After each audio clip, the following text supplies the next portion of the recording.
Fight!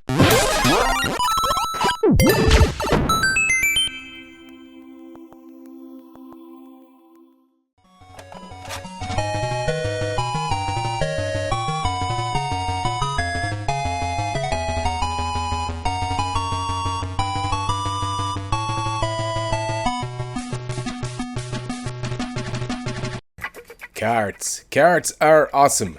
They are the medium upon which our hobby is imprinted, but they are much more than that. They have an iconic status. One look at one cart and you can tell which system it's designed for. And bar a few regional differences or manufacturer exceptions, licensing laws forced a beautiful uniformity across most systems. Enter the MSX standard and its ironic diversity in terms of designs, both in machines and peripherals. So let's have a look at the wonderful diversity in MSX Carts design and answer a question asked often. What on earth are these holds made for? First on the list, and perhaps the most ubiquitous, is the Konami Cart, first generation, with the rib thing on the side and this recess for your hand to take the cart in and out, and the Konami logo imprinted in small letters. Their second design was somewhat more sober, square, and I love the Konami logo and the letters at the back. Yeah, I like this format. Casio also had their own cars, very, very square, very just plain and boring, not very interesting, although the recess for the hand at the back is kind of handy. ASCII shared a similar mold, it seems. Yeah, nothing much there, and even the labels weren't that great. Yamaha's carts were just similarly plain boring, although I like the MSX engraving there, and the back is actually carved in the cart. That's pretty cool. Going against the grain was Sony's beige or grey carts. Again with the MSX engraving there, and it's just different, and it sort of popped out. A similar template used actually by GB Soft was the red version. Now that sticks out in a shelf by a mile. I love these. Speaking of shared design, Scap Trust had this template for carts, a bit rounder, kind of cool recess for your hand at the back and the MSX logo engraved, and that was also shared by Taito for at least the Rasen Saga. I don't have any other Taito games, so I don't know, but I actually like these very, very much. Next is Rambo, sporting a beautifully torn label. Actually, it's a horrible cart, a horrible label, even torn. Even pristine, it's not very nice. Not much to say about this cart, it's just horrible. Ugh. Oddly, Final Zone is, I don't know, sober yet pretty cool. Very 70s in its colors, and I don't know, I know it's plain, but I like it. Hall shared a similar mode for carts, and again, I don't know, it's elegant. I like it. Speaking of boring, Ghostbusters, the boring cart, boring game. Don't play it, it's horrible. And the cart looks terrible. Al and Lamia had some really interesting design for some of their Activision games. Just a round cart.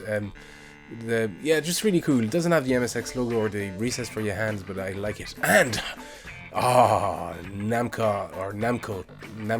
Anyway, I love these. Look at that, the giant hole on the side, and and all that indentation and whatever it's called. It's just really, really cool. Just really odd.